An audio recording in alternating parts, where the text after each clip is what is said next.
abram por favor em Gênesis, no capítulo 4, dos versos 1 a 26. Gênesis, capítulo 4, o seu capítulo 12, compreende do verso 1 ao verso 26.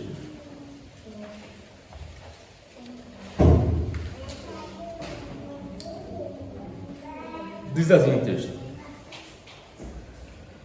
Coabitou o homem com Eva, sua mulher. Esta concebeu e deu à luz a Caim.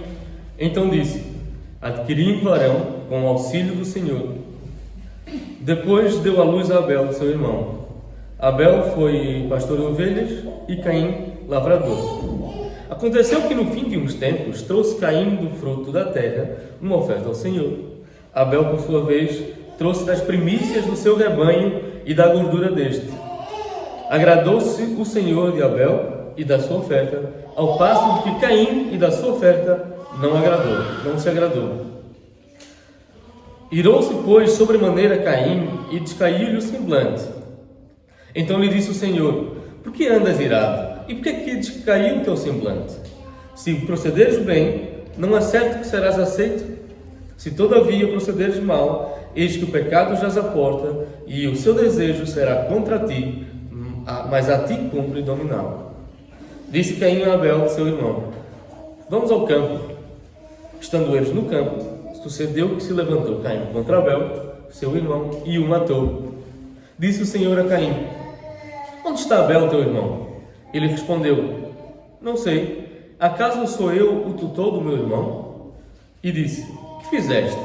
A voz do sangue de teu irmão clama da terra a mim. Eis agora, pois, maldito por sobre a terra, cuja boca se abriu, para receber das tuas mãos o sangue do teu irmão. Quando lavrares o solo, não te dará ele a sua força, serás fugitivo e errante pela terra. Então disse Caim ao Senhor: É tamanho o meu castigo que não posso suportá-lo. Eis que hoje me lanças da face da terra, e da tua terra hei de esconder-me. Serei fugitivo e errante pela terra, quem comigo se encontrar me matará.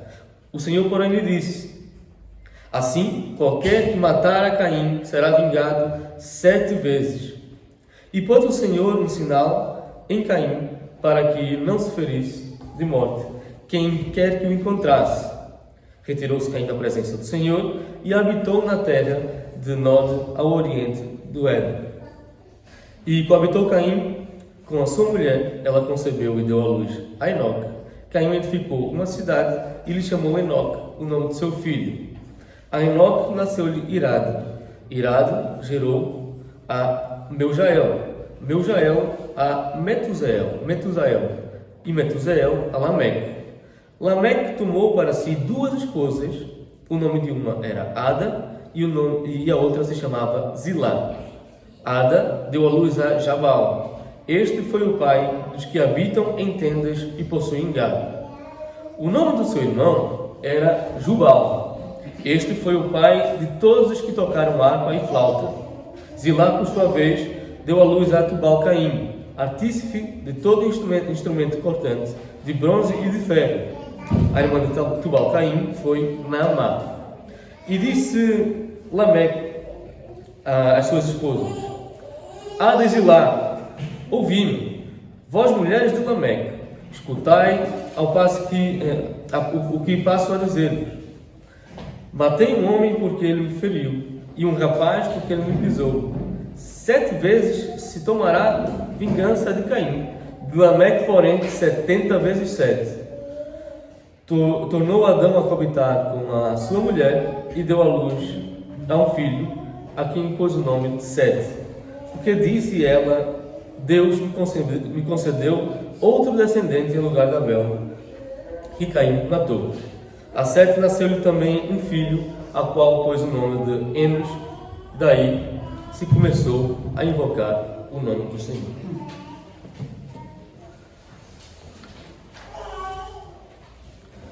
Amados em nosso Senhor Jesus Cristo, vocês já assistiram a alguma novela? Se já assistiram, já sabem que as novelas são recheadas de história de infidelidades, brigas, assassinatos, imoralidade, traição e tantas outras coisas vergonhosas. Se alguém consegue ficar assistindo essas coisas e até gosta e desfruta de presenciar de tanta imundícia, é questionável que este alguém seja, infelizmente, uma nova criatura. Às vezes, meus irmãos, a Bíblia se parece com uma novela. Conseguimos notar logo nos primeiros 4 capítulos da Sagrada Escritura histórias com infidelidade, brigas, assassinatos, imoralidade, traição e outras coisas vergonhosas também. Por vezes a Bíblia contém descrições de pecados tão horríveis que nem a novela mais imunda teria ousadia de colocar tais coisas no roteiro. Qual então é a diferença entre a Bíblia e as novelas? A primeira diferença é que as novelas tiram as suas ideias da imaginação pervertida do homem, enquanto a Bíblia é um registro histórico de coisas que realmente aconteceram. A segunda diferença é que as novelas nos mostram o pecado com o fim de nos distrair, como um mero entretenimento. Já a Bíblia não. A Bíblia nos mostra o pecado com o objetivo de nos advertir e de nos ensinar. Quando você estiver lendo a história do povo de Deus no Antigo Testamento, lembre-se disto. O Espírito Santo não inspirou o registro dessa história para nos divertir. Ele tem 2 propósitos. Em primeiro lugar, ele quer mostrar as grandiosas obras de Deus para com seu povo através da história. E em segundo lugar, ele quer nos instruir por meio dos erros e sucessos dos nossos antepassados. E é isto que nós encontramos no capítulo 4 de Gênesis. Este é o último capítulo da primeira seção, que, segundo a tradição judaica, é chamada de primeiro Toledó. Então, o primeiro Toledó vai de Gênesis, do capítulo 2, verso 4, até ao fim do capítulo 4 de Gênesis. Nesta primeira seção, encontramos a descrição do que aconteceu com o universo depois da sua criação. No início da sessão, nós observamos que estava tudo perfeitamente bem. Mas, no fim, encontramos uma criação debaixo da maldição, uma raça humana dividida e, aparentemente, os seguidores do mal que estão mandando aqui na Terra. Isto não é um quadro muito agradável. Só que Deus aqui, no capítulo 4 de Gênesis, Ele está revelando o seu poder e a sua glória. E, ao mesmo tempo, Ele nos quer ensinar pelas experiências de seu povo. Portanto, o Evangelho de Cristo é proclamado em nosso texto nesta manhã com o seguinte tema: Deus mantém a oposição entre a semente da serpente e a semente da mulher. Deus mantém a oposição entre a semente da serpente e a semente da mulher. E nós vamos dividir este capítulo em 2 partes. A primeira parte, vamos falar sobre a arrogância da semente da serpente. E a segunda parte vamos falar da humildade da semente da mulher. Ok? Primeira parte, a arrogância da semente da serpente. E a segunda parte, a humildade da semente da mulher. Então, em primeiro lugar, nós vemos então a arrogância da semente da serpente.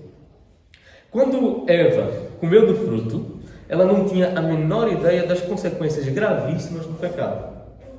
Ouvimos em pregações anteriores que o pecado trouxe pelo menos 6 consequências sérias. O pecado quebrou o relacionamento entre Deus e o homem, entre o homem e a mulher, entre a mulher e os animais, entre o homem e a criação, e além disso, causou a morte física e privou o homem do direito de viver na presença de Deus. Talvez, meu irmão, você ache que isto já basta, que o pecado já causou dano suficiente, danos que cheguem. Mas quando chegamos aqui no capítulo 4 de Gênesis, nós vemos que não. O pecado continua destruindo e destrói através de gerações. O que começou com uma simples mordida desobediente, logo leva um homem a matar o seu próprio irmão. Tudo isso em uma geração apenas. Só foi preciso uma geração. Pense nisso, meu irmão, minha irmã. Os seus filhos, os seus netos, vão sofrer no futuro por causa das suas decisões. Das suas decisões hoje. Não é possível pecar em isolação, não é possível pecar como se vivêssemos numa ilha isolados, numa ilha deserta, sozinho. O pecado é como um câncer. Ele atinge todos os relacionamentos e todas as partes da nossa vida. No segundo mandamento, em Gênesis 20, no verso 5, Deus já nos alerta que Ele castiga os filhos por causa do pecado dos pais até a terceira e quarta geração daqueles que o desprezam, daqueles que o odeiam. Ele castiga os filhos por causa do pecado dos pais até a terceira e quarta geração daqueles que o odeiam. E aqui em Gênesis 4 não é diferente. Observe e aprenda como o pecado floresce e contamina. Eva precisava de uma serpente para enganar e para seduzi-la, mas Caim não. Caim não precisou de qualquer ajuda para se entregar ao pecado. Eva pecou por querer experimentar algo que achou que seria muito agradável e bom. Caim peca por pura maldade. Adão e Eva fogem da presença de Deus envergonhados. Caim enfrenta Deus com imprudência, com desrespeito. Ele diz no verso 9, observem, vejam no verso 9: acaso sou eu tutor de meu irmão? Adão e Eva, eles aceitaram o seu castigo sem reclamação. Sabiam que era merecido. Mas Caim reclama, em alta voz, dizendo que não deveria sofrer as consequências de seus pecados. Nós vemos claramente, meus irmãos, que Caim é a primeira prova da doutrina da depravação total. Ele é o primeiro idólatra. Ele traz ofertas ao Senhor, não para a glória de Deus, mas numa tentativa de comprar o favor de Deus. Abel traz das primícias e da gordura do seu rebanho. Em outras palavras, Abel traz as primeiras coisas e as melhores coisas para sacrificar a Deus. Abel mostra gratidão, porque ele traz as melhores provas da graça de Deus em sua vida. Mas Caim não. Ele pega qualquer coisa, ele tenta comprar as bênçãos de Deus, ele não agradece, ele cobra, ele é um arminiano de segunda geração. Caim não era diferente dos idólatras que nos cercam em nossos dias. Hoje em dia é normal que as pessoas façam promessas e escolham como é que elas devem pagar essas promessas. Estas pessoas acham que uma miserável oferta de tempo, de dinheiro ou aflições escolhidas de propósito, que uma tal miserável oferta pode impressionar Deus e obrigá-lo a derramar bênçãos. Esta atitude blasfema de achar que Deus pode ser subornado, nós encontramos em todas as falsas religiões, desde Caim até hoje. Na carta de Hebreus, a Bíblia nos diz que Abel trouxe o melhor sacrifício pela fé. Abel tinha o conhecimento e a certeza do que Paulo fala em Romanos 11:35. Abram, por favor, o texto em Romanos 11:35. Vamos ver o que é que Paulo diz lá.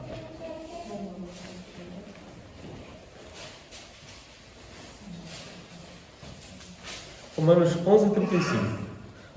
Paulo, ele questiona aqui retoricamente, dizendo assim: ora, quem primeiro deu a ele para que lhe venha a ser restituído? Ou seja, quem é que deu primeiro a Deus para que depois seja recompensado? Abel cria na graça de Deus e por isso Caim o matou. Parem um momento, meus irmãos, e reflitam. Não há coisa que deixe o homem mais aborrecido do que a graça de Deus. No fundo da nossa natureza pecaminosa, não aceitamos que Deus nos deve nada e que nós devemos tudo a Deus. Queremos um Deus que nós podemos manipular. Nós queremos um Deus que nós podemos comprar. Quando a graça de Deus nos confronta, das duas uma, meu irmão. Ou nós caímos no chão em adoração, ou rangemos os dentes em frustração e rebelião. Abel, com sua vida de santidade e fé, era uma pregação ambulante da graça de Deus. Por isto Caim matou Abel. Meu irmão, minha irmã, você está sendo perseguido por seu marido ou pela sua esposa? Você está sendo perseguido por seus familiares? Por seus colegas? A Igreja de Deus está sendo perseguida por causa das doutrinas da graça? Não fique admirado. Por natureza, o homem abomina a graça, e por isto abomina todos aqueles que pregam a graça com palavras e pela vida. Abram agora, por favor, na segunda carta de Timóteo, no capítulo 3 e no verso 12. Segunda carta a Timóteo, capítulo 3 e no verso 12. A palavra de Deus diz claramente o seguinte: ora, todos quantos querem viver piedosamente em Cristo serão perseguidos. Ora, todos quantos querem viver piedosamente em Cristo serão perseguidos. Será que o pecador pode chegar a ser mais arrogante do que Caim? Ele tenta manipular Deus, ele mata o seu próprio irmão de uma forma premeditada, ele fala a Deus sem respeito, ele se queixa contra o seu castigo e depois de tudo isto, ele tenta recusar o justo juízo de Deus. Deus disse que ele seria um fugitivo e errante pela terra, mas Caim se rebela contra o julgamento de Deus.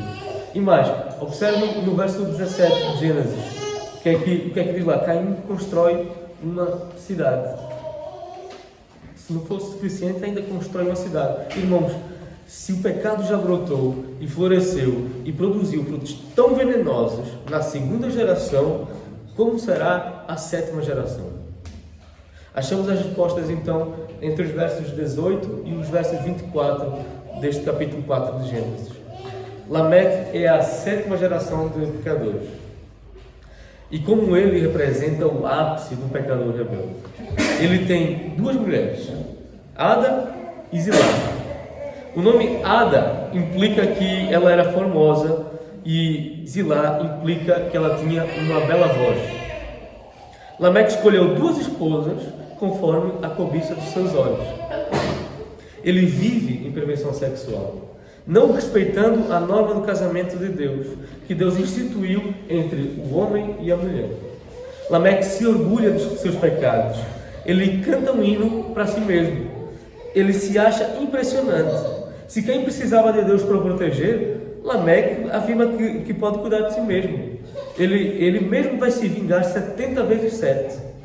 O cântico de Lameque mostra até que profundeza o homem pecador tem chegado depois de 7 gerações. Ele está cheio de si. Ele canta muitas vezes sobre eu, sobre mim. Quando chegamos então à época de Lameque e os seus filhos, nós achamos a raça humana que se tem endurecido em sua rebeldia contra Deus. Eles estão vivendo uma perversão sexual. Eles estão matando uns aos outros. Com a tecnologia de Tubal-Caim, por exemplo, eles podem matar de uma forma muito mais eficaz. O verso 22 diz lá que Tubal-Caim produz objetos cortantes. Meus irmãos, eles estão construindo cidades. Eles estão desenvolvendo música, cultura, tecnologia. Só que tudo no contexto do eu. Tudo para a glória do homem, tudo a pensar no homem. Se olharmos para este quadro de uma humanidade violenta, pervertida, se entregando aos seus prazeres, cheia de orgulho e arrogância, pronta para matar e destruir uns aos outros, confiado em sua própria força e sabedoria, se olharmos para este quadro, devemos dizer que não mudou muito em milhares de anos. Essa pode ser a exata descrição da nossa sociedade hoje, agora, neste exato momento. Isto é o fim. Isto é o fim daqueles que vivem sem Deus. Eles se perdem na sua própria arrogância. Parece que o mundo está cheio da semente da serpente. Mas onde é que está então a semente da mulher? Isto é que vai nos levar então ao segundo ponto, que é a humildade da semente da mulher. Se nós procurarmos a semente da mulher no nosso capítulo, parece um fracasso total. Adão e Eva não conseguem criar o primeiro filho no temor do Senhor. O segundo filho eles perdem de uma forma violenta. O terceiro filho sobrevive. E a linha da mulher até chega à terceira geração. Mas onde é que está a vitória? Onde está a semente da mulher que supostamente vai acabar com a semente da serpente? Nós não lemos que 7 anos estão construindo cidades. Nós não lemos que eles estão desenvolvendo cultura, a música, a tecnologia. Reparem, a semente da serpente parece cada vez mais poderosa, mais atrativa, mais desenvolvida. Comparado com os filhos do diabo, os filhos de Deus parecem ser um grupo pequeno, fraco, sem importância. Irmãos, prestem atenção, porque é exatamente aqui que Deus nos quer ensinar. Quem está realizando, na verdade, aqui coisas impressionantes neste capítulo não são os filhos do diabo. Eles estão se gloriando em suas obras grandiosas, em sua autonomia.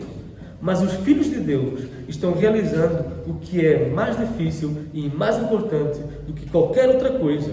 Eles estão vivendo na dependência de Deus. Enquanto recebemos muitos detalhes sobre o legado das sementes da serpente, a Bíblia apenas usa uma frase para descrever o legado das sementes da mulher. Apenas uma frase. É claro, com certeza os filhos de Deus estavam construindo cidades, ou construindo casas, desenvolvendo a terra para conseguir roupas e comidas. É preciso, são necessidades básicas. Mas a Bíblia não acha importante chamar a atenção sobre estas coisas. O Espírito Santo achou importante chamar a nossa atenção ao fato que os filhos de Deus estão vivendo pela fé. 4 vezes nesse capítulo nós vemos os filhos de Deus vivendo em total dependência de Deus.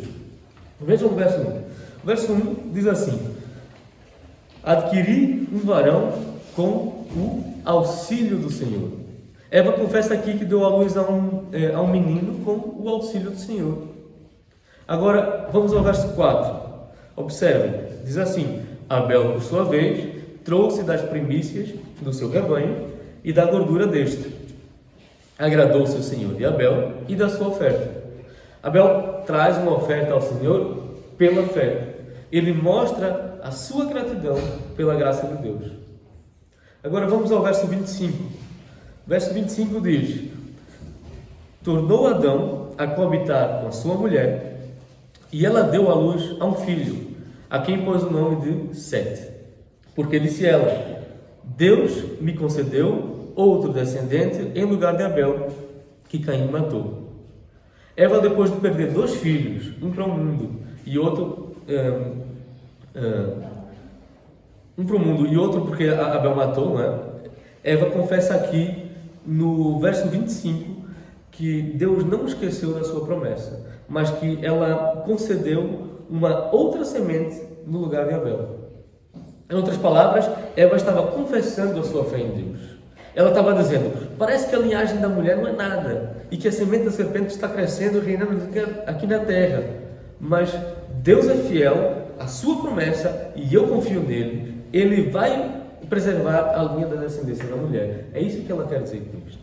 E finalmente, no verso 26, nós vemos que isto se torna uma prática comum para os filhos de Deus. Eles não eram grandes inventores. Eles não se tornaram famosos por suas proezas na batalha. Aos olhos do mundo, essas pessoas nem sequer eram dignas de lembrança. Até mesmo o autor de Gênesis, reparem, ele nem sequer faz referência ao nome dessas pessoas, nem sequer são mencionados. Eles simplesmente começam a invocar o nome do Senhor. Diz exatamente: daí se começou a invocar o nome do Senhor. Os filhos da desobediência estão vivendo em arrogância, seguros em sua suposta autonomia. Mas os filhos de Deus estão vivendo em humildade, seguros em sua dependência. Aqui Deus nos ensina o seu poder e a sua glória. Abram, por favor, a Bíblia na segunda carta aos Coríntios, no capítulo 12 e no verso 9. Segunda carta aos Coríntios, capítulo 12, no verso 9.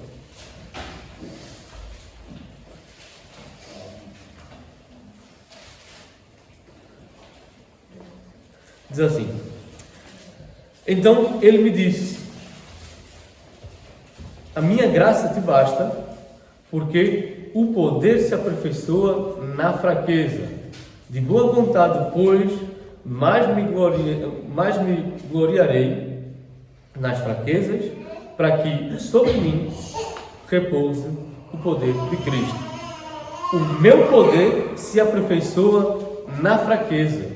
Deus de propósito não matou Caim, mas deixou a semente da serpente crescer em poder e arrogância. Por quê? Porque Deus quer manifestar o seu poder pela fraqueza. Ele não escolhe o que é importante aos olhos do homem. Ele não escolhe o primogênito, mas o terceiro filho. Ele não está com os arrogantes, mas com os humildes. E ele sempre faz assim. Observem agora na primeira carta aos Coríntios, o que diz Paulo, no capítulo 1 e no verso 26. Primeira carta aos Coríntios, capítulo 1 e o verso 26.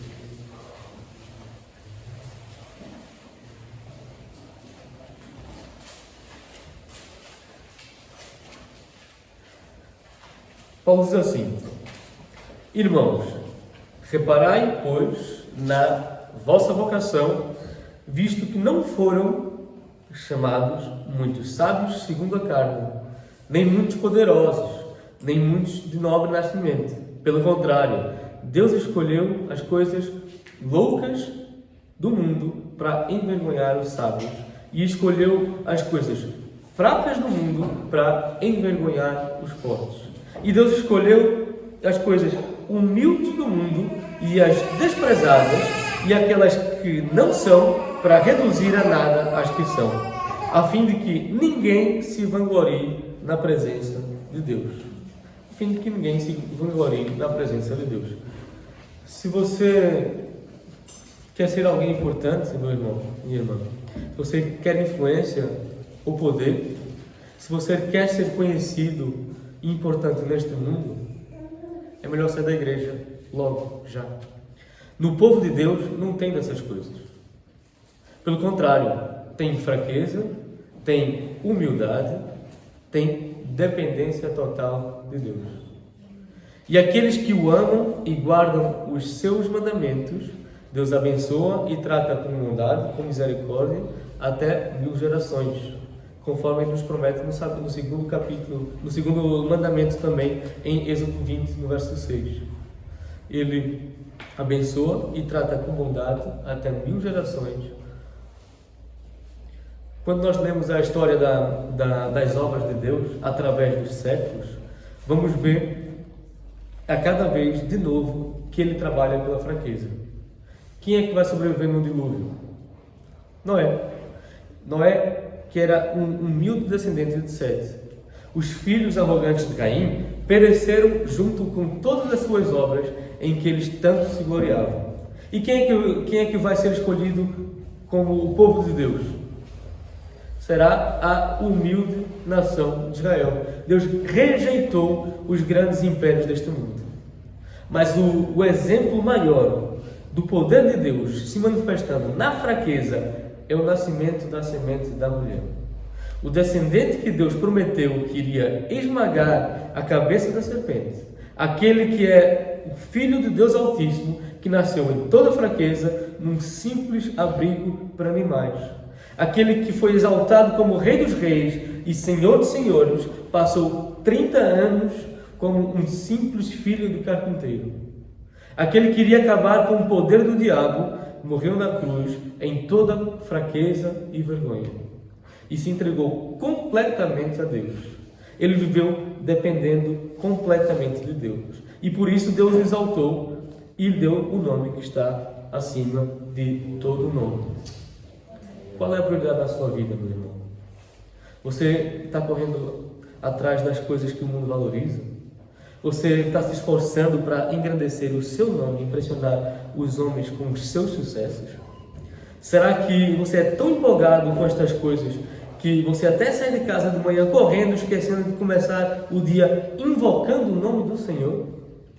Vamos parar, irmãos, vamos refletir, vamos aprender. Isto é para todos nós. Qual é a prioridade na sua vida? No capítulo 4 de Gênesis, Deus nos confronta com duas escolhas. Os dois modos de viver neste mundo. Deus não nos chama para lutar por influência, por poder, para realizar coisas impressionantes neste mundo. Deus nos chama, em primeiro lugar, a sermos fiéis e humildes e dependentes da sua graça. E por meio desta fraqueza e humildade, Ele vai nos conceder uma última vitória. E por fim, meus irmãos, vamos apenas ler o que é que Davi diz no Salmo número 37, no verso 35 até o verso 40. Davi aqui também conhece essa verdade. Salmo, o livro de Salmos, no capítulo 37, e no verso 35 até o 40, ele nos diz o seguinte: vi um ímpio prepotente a expandir-se, qual cedro do Líbano. Passei e eis que desapareceram. Procurei-o e já não foi encontrado. Observa o homem íntegro e atenta no que é reto, porquanto o homem de paz terá prosperidade. Quanto aos transgressores, serão a uma destruídos. A descendência dos ímpios será exterminada. Vem do Senhor a salvação dos justos. Ele é a sua fortaleza no dia da tribulação. O Senhor os ajuda e os livra-os dos ímpios e os salva, porque nele buscam refúgio. Amém.